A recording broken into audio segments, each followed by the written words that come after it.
Language ఏదైనా thriller movies అంటే audience definite గా ఎంజాయ్ చేస్తారు. కథ విషయానికి వస్తే లవ్ చేసిన అమ్మాయిని పెళ్లి చేసుకోవడం కోసం కానిస్టేబుల్ జాబ్ కి సెలెక్ట్ అవుతాడు మన హీరో.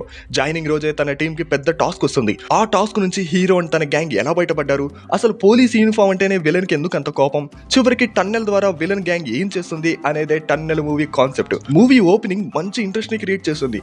బ్యాంక్ రాబరీ చేసే గ్యాంగ్, ఎన్కౌంటర్ చేసే పోలీసులు, వాళ్ళని మర్డర్ చేసే ఒక గ్యాంగ్, ఆ తర్వాత కొత్తగా కానిస్టేబుల్ జాబ్ లోకి జాయిన్ అయిన 6 కుర్రోళ్ళు, ఇలా ఇంట్రెస్ట్ గా తీసుకుని వెళ్తూనే హీరో ఫ్లాష్ బ్యాక్ ఎపిసోడ్ ని రన్ చేస్తారు. ఆ తర్వాత ఇంటర్వెల్ కి ఎక్సలెంట్ ట్విస్ట్ బాగా రాసుకున్నారు. ఇంకా సెకండ్ హాఫ్ విషయానికి వస్తే స్టోరీలో కొంచెం స్పీడ్ తగ్గుతుంది. స్లమ్ ఏరియా సెటప్ కొత్తగా లేకపోయినా ఇంట్రెస్టింగ్ గా ఉంటుంది. Mainly villain flash back episode అంత ఎఫెక్టివ్ గా ఉండదు. పైగా ఆ ఎపిసోడ్స్ అన్ని ఏదో ఇరికించిన ఫీలింగ్ వస్తుంది. దాంతో ఎమోషనల్ కనెక్టివిటీ మిస్ అయింది.